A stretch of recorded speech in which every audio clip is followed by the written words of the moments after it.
beach, well, keep you know what Steve is new.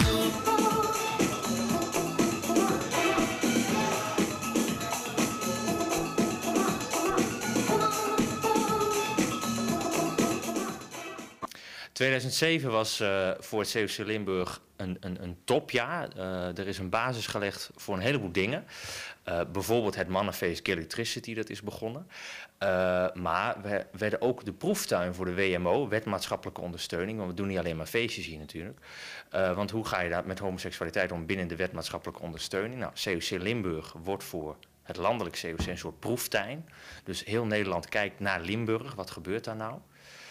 Dat is een heel mooi voorbeeld. Nou, we hebben een aantal andere dingen opgezet en we hadden ook een reunie als COC Limburg. We bestonden 35 jaar. In 1972 is het allemaal begonnen hier in Limburg. De homobelangenvereniging werd toen opgericht. Daarvoor had je nog de Maastrichtse werkgroep homoseksualiteit. Dat was echt zeg maar een voorloper. Maar 35 jaar geleden begon het en toen hadden we in 2007 een hele mooie reunie.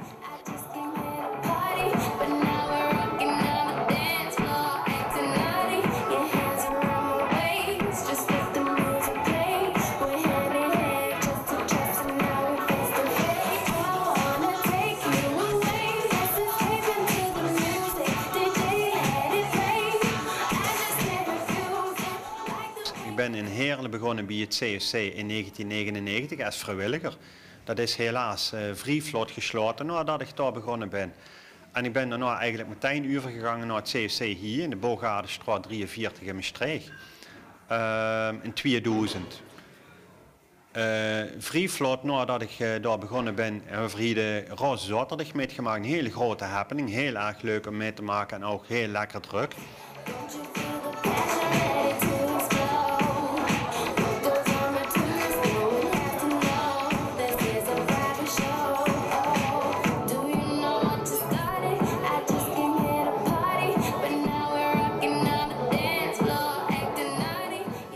Hallo, ik ben Joost Hoenjaert. Ik ben sinds 2006 lid van het COC. Ik ben hier terechtgekomen via de gespreksgroepen, nadat ik hier in aanraking ben gekomen met een schoolopdracht, hoe ik een interview moest regelen. In verband met een ander onderwerp. Toen hebben ze mij benaderd of ik hier bij de gespreksgroepen van Intervisie wil komen. Hoe jongeren zich ook nog altijd voorop kunnen geven, en ook een oudere zich voorop kunnen geven. Daarna ben ik met Vrung, heb ik lui leren kennen en Vrung uit de stad hij en vervangen dat hij zo weinig voor de homo-jeugd en beweging te doen wordt qua uitgaansleven. We hebben nu nog maar één kroeg. Vrije gaat, we willen daar een bijdrage in leveren, maar het is niet alleen kalm, maar we willen ook het doen eraan.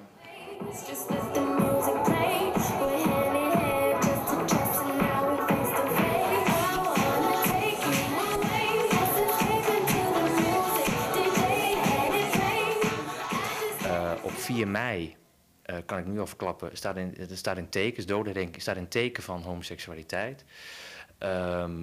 We hebben ook nog eens een keer 30 jaar Pink Party. Dat is in de Bombardière, eind oktober, of in oktober wordt dat een groot feest. En dan ook nog eens in december het Nationaal COC Songfestival wat we mogen organiseren. Want we hebben gewonnen in 2007.